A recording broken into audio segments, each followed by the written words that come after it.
Hello, my beautiful friend, and welcome back to this Challenge Your Norm podcast. Today, I sit down with Dr. Michelle, and she is a medical doctor, a nutritionist, and author of her 2 books, The Food Effect. And we talk about how you can better your gut health, your digestion. We talk about her child and her approach to the best way of setting her up for success for the future when it comes to her relationship with food. We talk about her getting outside of her comfort zone and really stepping into something that to her feels uncomfortable, and how you can do the same in your life. I am incredibly excited to share this conversation with you today. And if you like it, please, if you wouldn't mind, write a review or just give me a quick 5 stars. It takes 2 seconds of your time, and it helps me so much more than you can even imagine. And if you find it useful, maybe you want to share it with a friend who could find it useful too. Hi, my name is Pernilla, and this is my Challenge Your Norm podcast. I'm absolutely obsessed with anything related to personal development. And well, to grow, we got to challenge our norm. And so on this podcast, we chat about life and how we can challenge our normal way of living it to make it greater than we could have ever imagined. Just one little belief, habit, bold move, and perspective at a time. I am so excited to be here with you. We have been wanting to get together since 2022, and we finally made a plan to get this podcast down today. So you're a medical doctor and a nutritionist, and you're the author of the book, The Food Effect. Yes, 2 books actually. Two books.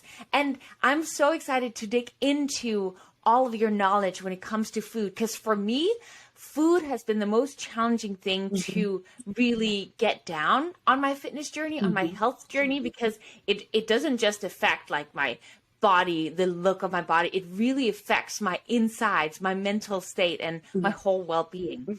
And so maybe that's a good place to start. Like what do you share in the food effects? What are like your principles when it comes to healthy eating? If someone wants to lose weight, if they just want to take care of their health and like really put that in a good place in their life. Sure. So yeah, exactly as you say, like so many people come to me, and so many people in the world, see food and getting their nutrition right just associated with weight and wanting to lose weight and be the right weight. But it's so much more than that. And my books really focus on, of course, helping people to lose weight, but optimizing their overall health and well-being in a way that will be sustainable for the rest of their lives. Because, I'm sure, as you know, there's so many diets out there, and, a lot of them will work short term. You can go on a juice cleanse, you can track calories, macros, whatever, stick to 1,000 calories a day, you'll lose weight. But the problem is people pile it all back on and more. And I think most people are looking for a way of eating that they can lose weight and stay that weight and feel their best for the rest of their lives. So that's really what I focus on, getting to your goal weight, staying there, eating in a way that's enjoyable and doesn't need to be associated with denial and deprivation. And I'm really passionate about showing people that, healthy eating can be enjoyable, can be colorful and delicious, that you can be slim and still enjoy your food. You don't need to starve yourself, basically. And I think especially when I started out, I started my nutrition practice called The Food Effect over 10 years ago. After I graduated as a medical doctor in 2012. And I actually just planned to take a year out. I was quite burnt out at the time. And I planned to just take a year out of hospital medicine. And I thought, backtracking, I did a degree in nutrition during my medical studies. So when I finished, I was a doctor and a qualified nutritionist. So I thought, I just want a break. I'll see people for nutrition for the year, and then I'll go back to hospital medicine. And at the time, people thought I was totally nuts. Like, nutrition wasn't a big thing back then. So, they usually do when we take that big risk. Yeah. That usually is life-changing, right? Yeah. It's really important thing in your journey is that you took that risk. People thought you were nuts, but you did it anyway. And that's what has led you to where you are today, right? I just want people to really take that in, because oftentimes when we do take these risks that are life-changing, people will think we're nuts. Yeah. But if we can feel, I guess, did you feel it in your intuition, or you could like see a vision of it? Yeah. I mean, it was hard. I knew it was what I wanted to be doing. And, you know, no one could dissuade me, but it was hard. Like, you know, the hardest part of starting my own business and doing this and like breaking out to follow my passion was really like dealing with what everyone thought of me. And I felt, and like, I can relate to that. Yeah. And, you know, when people don't approve right away and, you know, you want everyone to support your journey and that, but just exactly like you say, people thought I was nuts. Like, who like qualifies as a doctor and then sees people from their apartment to tell them what to eat. So that was hard. But yeah, I felt it was what I should be doing. Amazing. I just think that was such a key point that people really remind themselves of. It was the same when I went to LA and I wanted to pursue dancing. Yeah. It just felt right, but people, you know, thought I was nuts. Yeah. So if someone at home right now has this inner feeling or idea, yes, people are going to think you're nuts and they won't believe it till they see it, but you're just going to have to hang in there and keep doing what feels right, because it will lead to a life better than you could have ever imagined. I know that that's the kind of life that you live today, and you've become crazy successful with what you're doing. So I just wanted to point that out, because I think that's beautiful that you listen to your intuition in that time in your life. And I'm sorry for interrupting you, because I totally this is what it's for. We're chatting all about it. Yeah.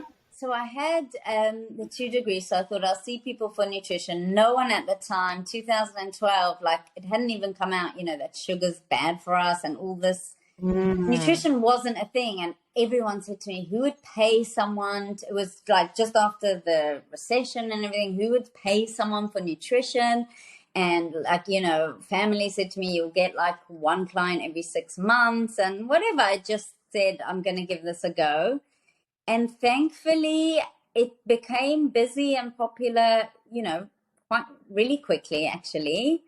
And going back to your original question, you asked me, people saw, you know, I started out, I'm going to tell people what to eat to improve their health. And the changes were amazing. Like I got people with high blood pressure, high cholesterol, who came to me to lose weight. And, you know, they could come off their medication and their blood pressure came down, their cholesterol levels came down, even like their diabetes improved.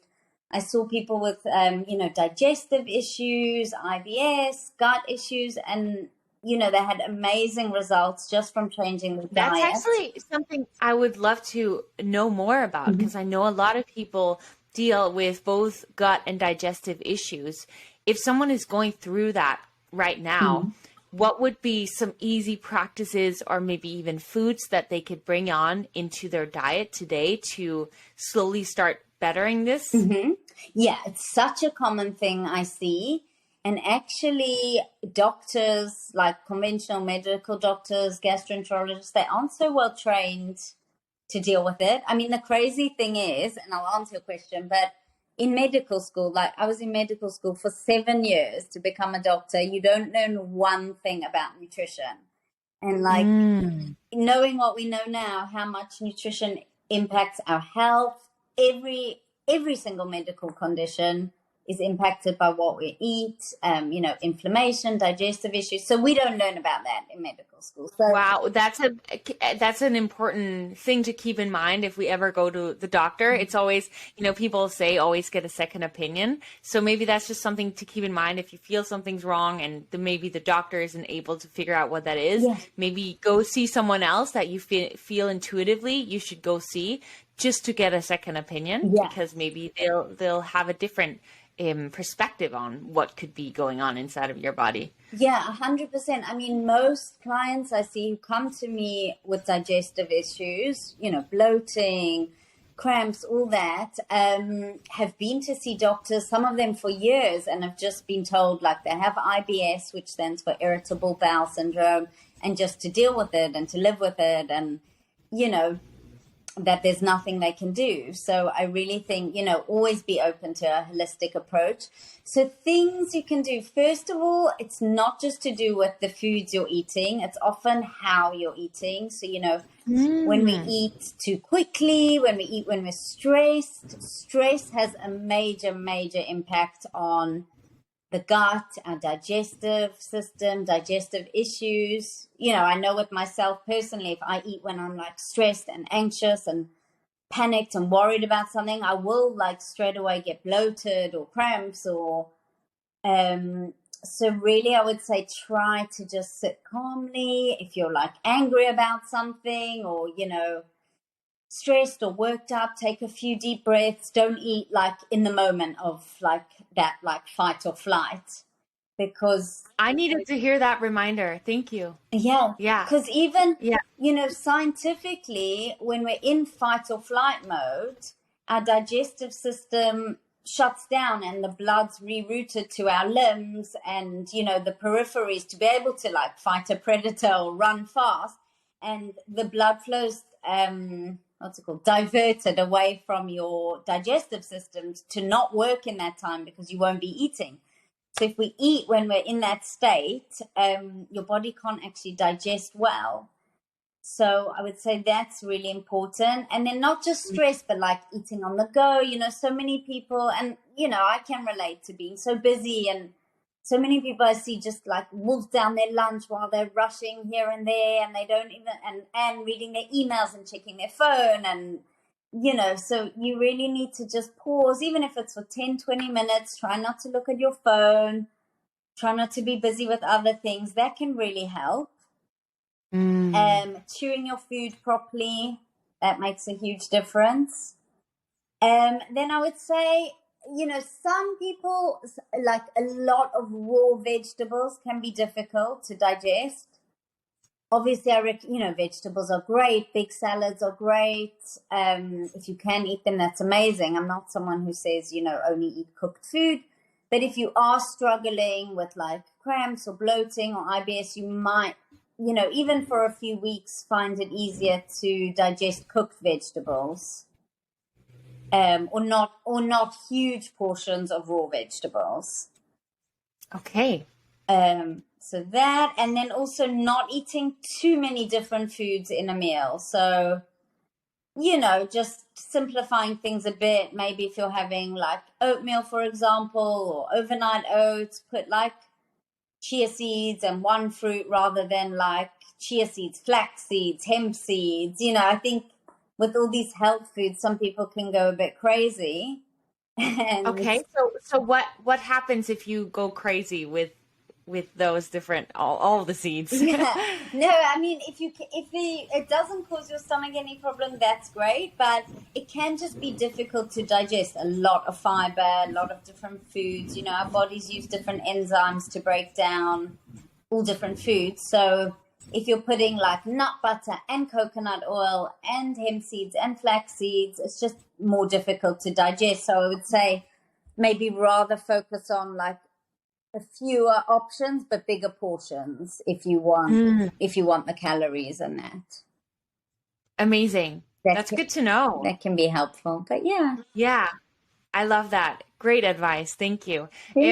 Are there any like specific foods? I've heard like previously, turmeric and ginger, things like that are good. Do you have any foods that you always suggest for your clients to eat on a daily basis or maybe weekly basis? Yeah. Do you mean for gut health or general health or?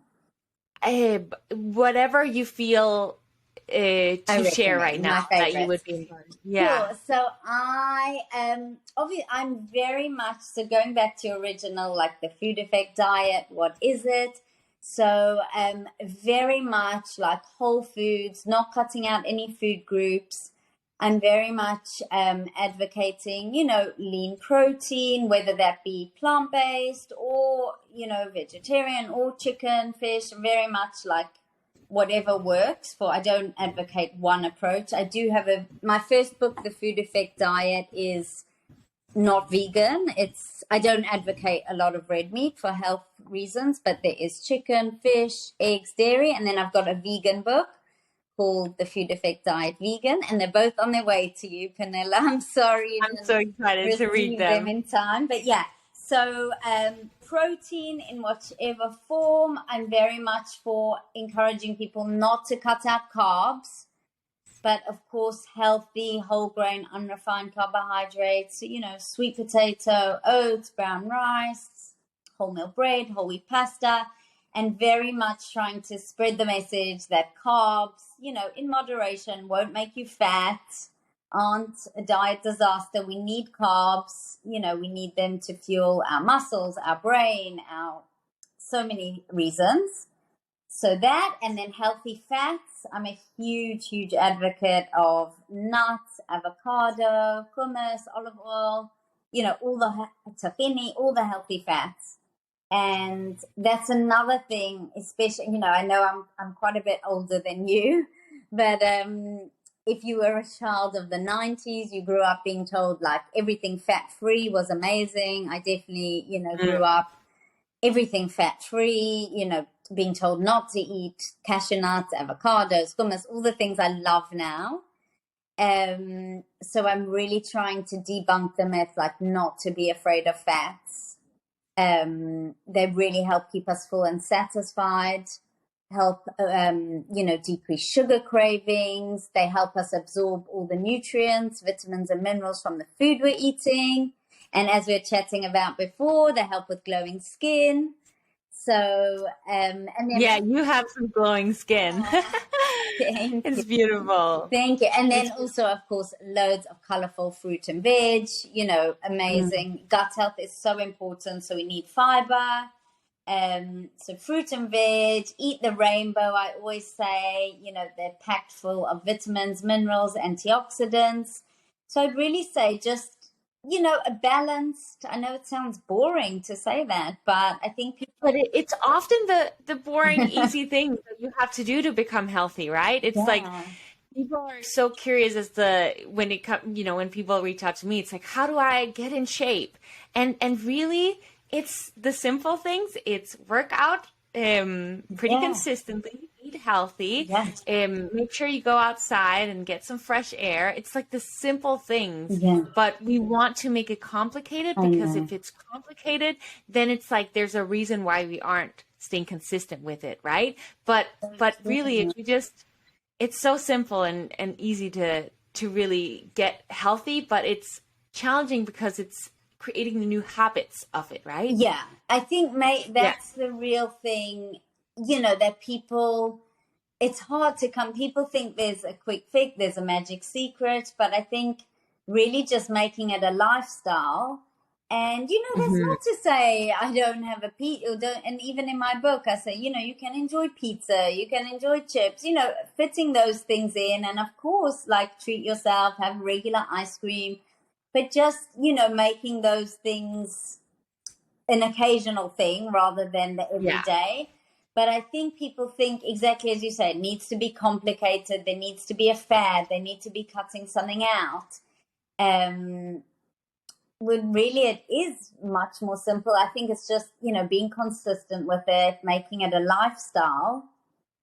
Yeah. But, my whole ethos is that if I show people that you don't need to go hungry, you don't need to be starving yourself, and you can actually enjoy your food, it really can be a lifestyle. And I think, that's a message of my books, and that's so much of the feedback I get, that people are like, wow, I'm like adding in, a sandwich or a wrap or some whole wheat pasta, and I'm eating fats, and like, I can't believe it, I'm losing weight and I'm not hungry.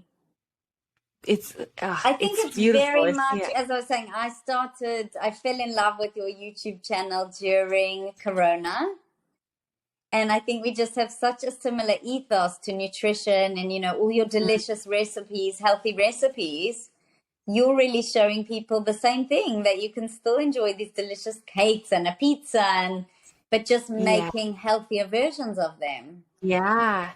It's just about the ingredients is that we that we put in, right? Yeah. And also Yeah. you feel so much better eating that way, Oh, eating the yes. healthier. Absolutely. I used to walk around, I feel like constant food coma whenever I had eaten. Yeah. And I don't feel that anymore. Yeah. When you switch out the ingredients, it feels lighter and Yeah. energizing You feel rather better. than Yeah. yeah. For me, and going back to what you said in the beginning, that food is so much more, it's our mental health, our everything, our overall well-being. Like for me, I don't even associate like what I eat with I need to be skinny or I shouldn't eat this or calories. It's really just my incentive is how I feel. Like I don't want to eat, and that's not to say I don't eat a bar of chocolate every now and then or something with sugar, but I don't eat sugar and junk on a daily basis because I just don't Mhm. feel good. And I'll eat something that's way more calories. I love nuts. For me, we're going back to what food. So I think nuts is an amazing snack. Yeah. The perfect package of protein, fiber, healthy fats. Mm. So What yeah. I'm actually curious, what does your history look like? What got you into this? Did you Mhm. have a past where you had struggles with your relationship to food, or was it just pure passion and how good it made you feel? Like, what's your Mhm. past Sure, I love relationship? talking about this actually, and I write about it in my book. So I actually grew up, so I'm based in London, UK now, and I've lived here for many years since I was 11, and I'm 37 now, so I can't even do the maths on the spot. Close to 30 years, oh, well over 20 years. So I was born and moved from South Africa, and with my parents when I was 11.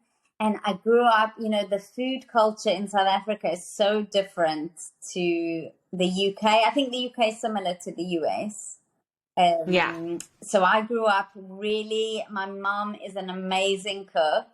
One of the best cooks I know, she still is. And I grew up really with a love for healthy eating, for cooking, and just a really like balanced, I don't know, amazing. I'm so fortunate.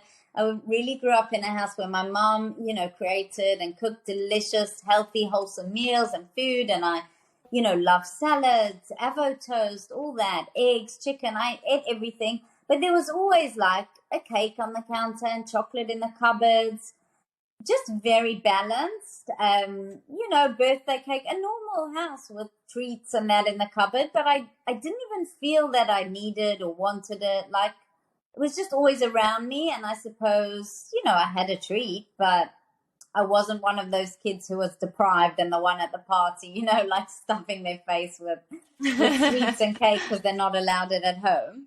So that was Yeah. my early background. And then I moved to the UK and I was just so shocked. It was so different. Like, I went back to friends' houses after school and we used to just be given like microwave pizza and oven Mm. fish and chips. And I'd never seen those things. And also what I really noticed that the kids always got different food to the adults, like kids Mm. food, and that, Yeah. in South Africa, I had grilled salmon. The kids would eat grilled salmon if the adults were eating grilled salmon. And Yeah. there wasn't kids food. And I came here and I used to like go to parties and have the kids food and look at like the salmon and vegetables and want the adults meal. So that was always, and then I think that sparked in my mind the idea to show people that like this, I wanted to like share my approach that, you can enjoy healthy food and have a love and upbringing of healthy food. And it's not something you just start doing when you're 18 and want to go on a diet. So I think that was, Yeah.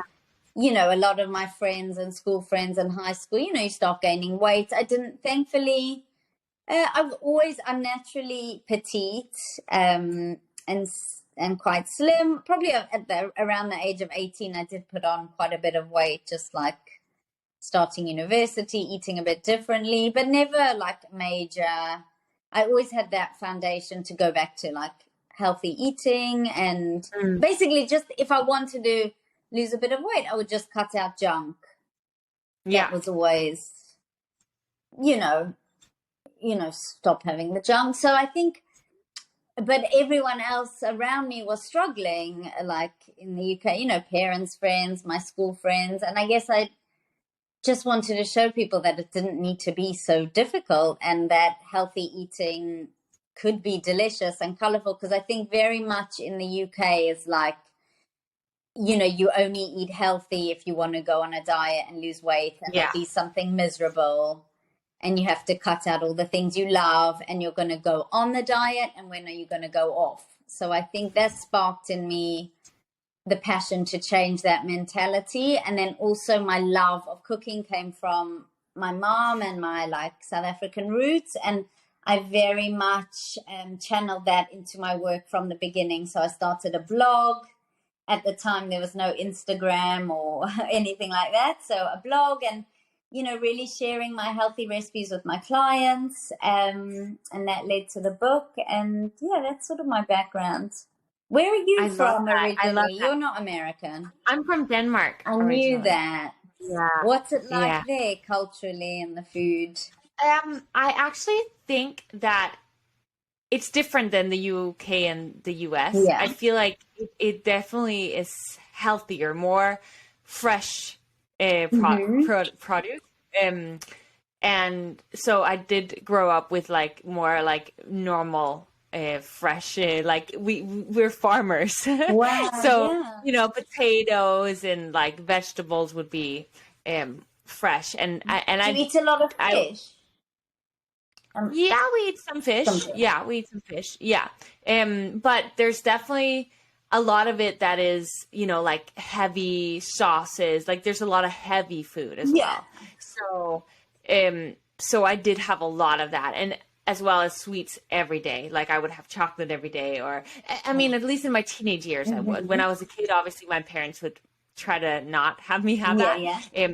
They were actually pretty good about that. It was a weekend thing. But, in school, every time it was someone's birthday or whatever, then we would have it. And then when I became a teenager and I started making money myself, then every day I would start buying these sweet treats. I've always had a very big sweet tooth. Yeah, so I love a daily habit. Yeah. Chocolate, especially, and candy it was my thing. Yeah. I'm actually curious because you have a daughter. Yes. So now that you guys live in the UK, how are you raising your daughter? Do you have any advice for other parents maybe as well? Yeah. So, I could speak about this for ages. So thankfully, my baby girl, her name's Sienna, she's 3. She loves, first of all, she's such a foodie. She loves food and she loves healthy food. So I think, it was quite unusual circumstances for me because I gave birth and then Corona started. So we had 2 years just at home. So, there were no birthday parties, no family meals, friends, play dates. So quite unusual. Now she's in nursery, but for the first 2 years, so, again, we're a very balanced home, but I wasn't going to feed my baby biscuits or chocolate cookies so very much I just fed her, from when she started solids, of course, what we ate. So I started her off on sweet potato, broccoli, spinach, and she loved it. And meal times, I didn't cook different food for her. So I'd make salmon, sweet potato, it's sort of the things I eat, eggs, and she loved it. And quite unusual when she started nursery, around the age of 2, she'd never had sugar or birthday cake or anything. And I was sure when they give it in school or at a birthday party, she'd go crazy for it. But actually she has no interest in it. And I don't stop it. I don't give it to her, but if we're out and there's cake, I'm not going to stop her. I want her to be normal and that. She doesn't want it. She just she cries for avocado or hummus. Wow. It's just so interesting. And now, with life having gone back to normal, thankfully after Corona, we go to birthday parties. And, thankfully nowadays, the things we go to, there's all the sweets and the junk and the cake and cookies, but there's also always fruit platters. And I think, parents are more conscious nowadays. But Sienna's the only one, like all she wants is melon or cucumber sticks. I'm actually like, this child's not normal. But don't you think it could come down to, you know, how as humans we adapt and Yeah, what we've adapted to, that becomes our norm and that's what we will naturally gravitate towards. So, you know, if someone grew up being really healthy, it's very natural that in their adulthood they continuously stay that way. yeah, And especially because it has not been, you know, you make sure that it's not a restriction for her. yeah. You know how when something is a restriction for us, sometimes Hmm. we'll like want it because we're not Yeah, allowed yeah, to. But because you've made it a normal thing and yeah. because she's used to the healthy and it's okay to have the other stuff as well, Hmm. she doesn't feel restricted, so she doesn't feel the urge to, you know, Yeah, it's not something go like she for it. can't have.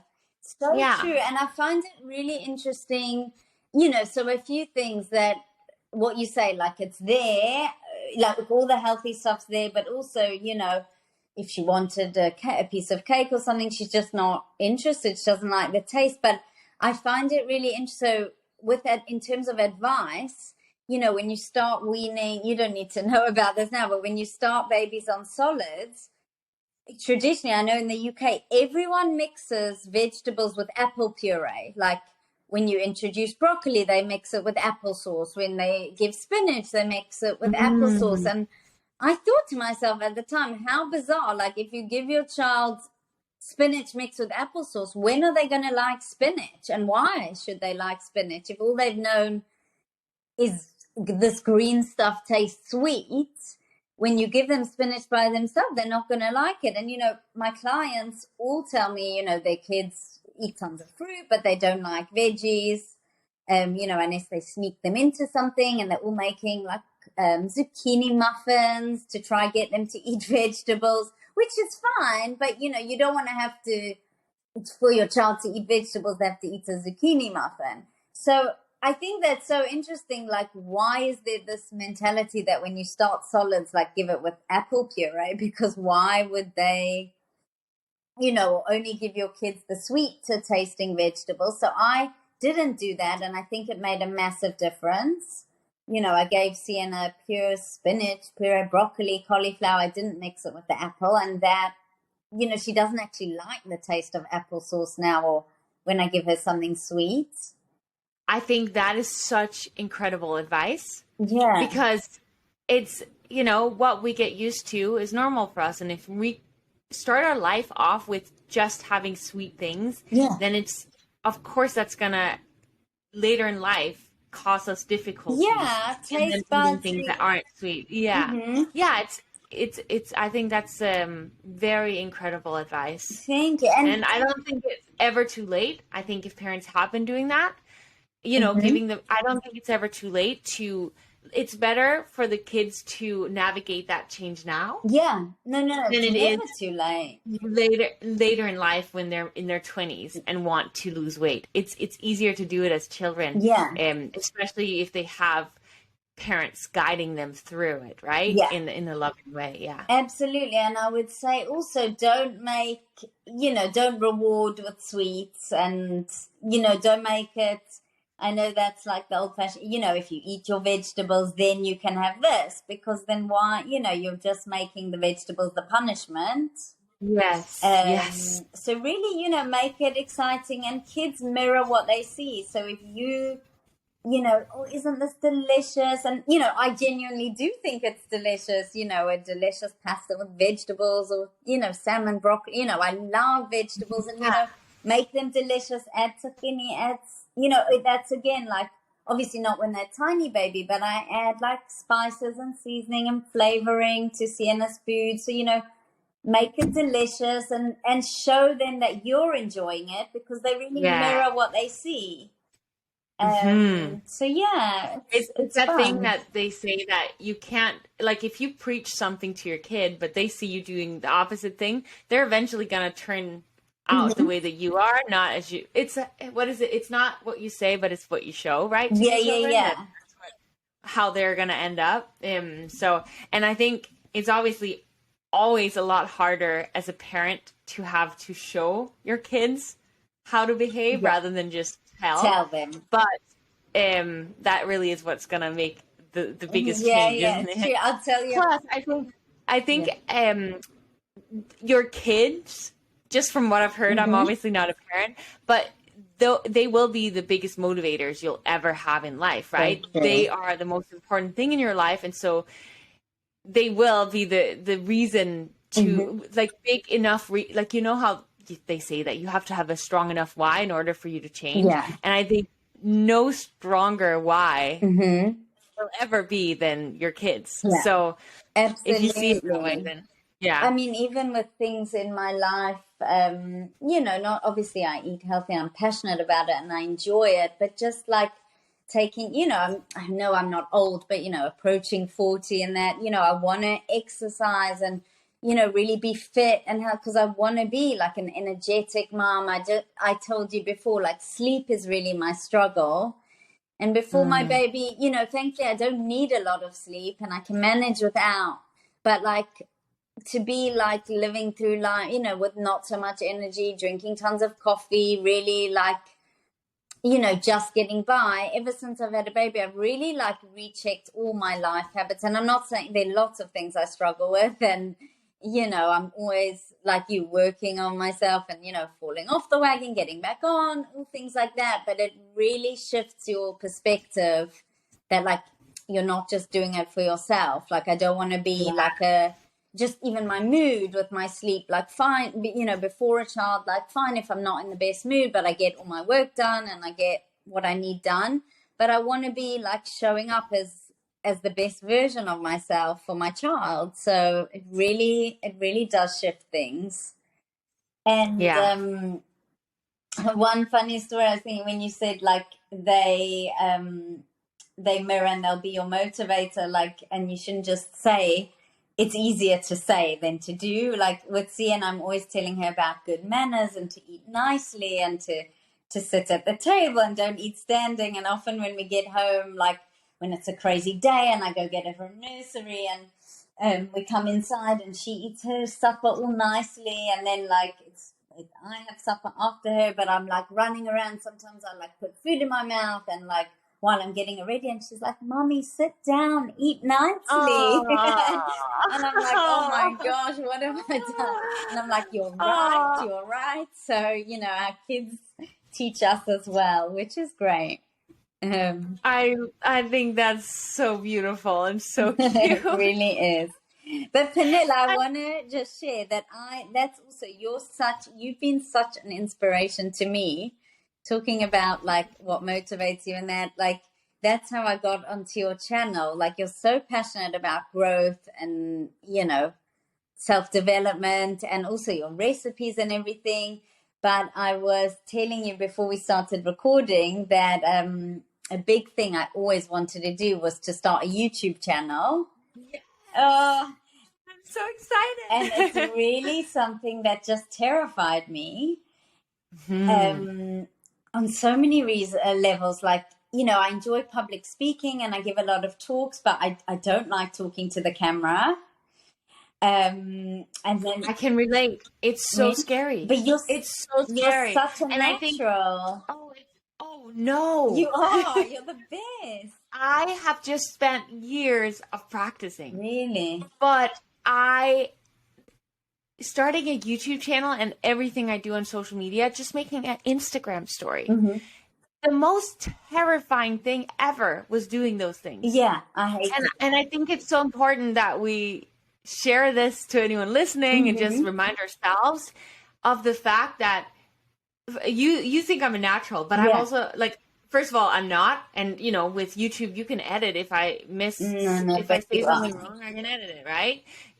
So that's also, first of all, why we can never say it's like what we see is not always how it is, because, maybe sometimes I'll have to take 3 takes before I like say the sentence without mumbling. You're very, very good.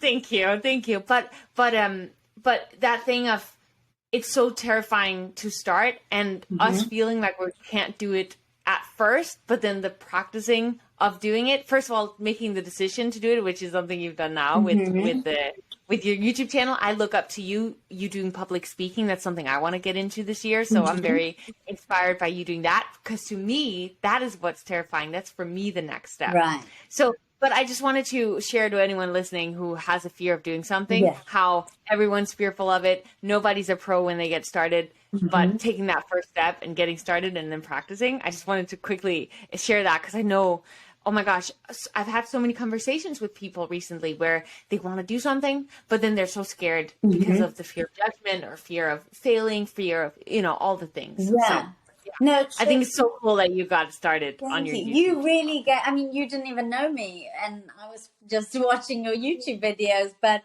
you really gave me the push. Like, I wanted to do it, and just the fear of it, the fear of judgment. But you put out a lot of videos and content saying, like, what's the one thing you would do, that scares you? What's one thing you can do? Steps outside your comfort zone. And I did it. So just thank you for that, because you really inspired that. Amazing. First of all, thank you.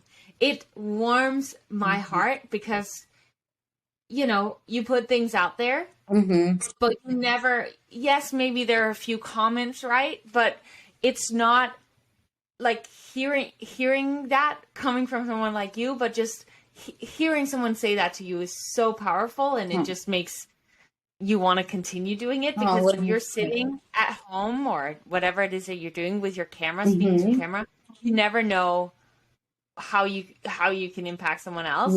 And you do this on a daily basis. And I think that everyone out there, listeners, all of us have something that we can share that's going to be valuable to someone else. And it's hard to see, because I don't see it. Like, when I'm at home doing my videos or whatever I'm doing, like, I don't know if this is even making sense. Like, literally sometimes I'm like, did that make any sense? And then you just put it out there hoping for the best.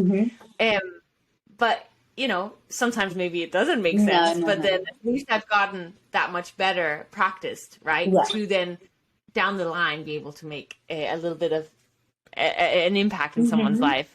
And you do that daily. You inspire and motivate and impact and help so many people every single day. So I want to thank you for everything that you do, and also for sharing so much beautiful wisdom with us here today. I'm so grateful, and I'm so excited. You have to send me the link to your YouTube so everyone can go in the show notes and check it out. And also we'll put your books, we'll put your Instagram and everything else, your website, everything up there. I've been reading on your website. You got some really, really cool things in there as well. Thank you so much. That really means the world. Really, really. And just one thing, like, with the YouTube, and the same with healthy eating, like, I think it's just about realizing, like, you don't need to wait to be perfect to start anything. Nutrition, it doesn't need to be perfect, just small changes. And the same with me, like with the YouTube, if you wait till you feel it's perfect, you'll never do it. So if there's anything you want to do, or starting on healthy eating journey, just do it. Words of wisdom right there. And I think with you saying that, we should probably challenge everyone listening right now to just take a moment and think of one thing that they could do, that little change that you're talking about. What could that little change for them be to start on today? Because I think that was beautifully said, and it's about doing it like you said. So what is one thing, listener, that you can do? I'll think of one thing that I can do. Yeah. For me, for example, I know 3 videos that after a call today, I could nail down, get done before I do the rest of my to-do list today. So that's because those are 3 videos that I've been procrastinating a little bit. So thank you for sharing that, and let's all take action on it. Amazing. I have a question that I ask everyone that comes on this podcast. Yeah. And the podcast is called Challenge Your Norm.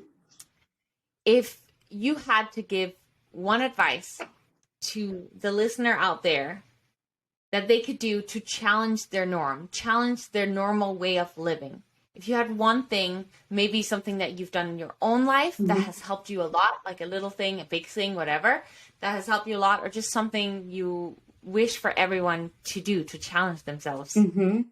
What would that be? Yeah, that's a great question.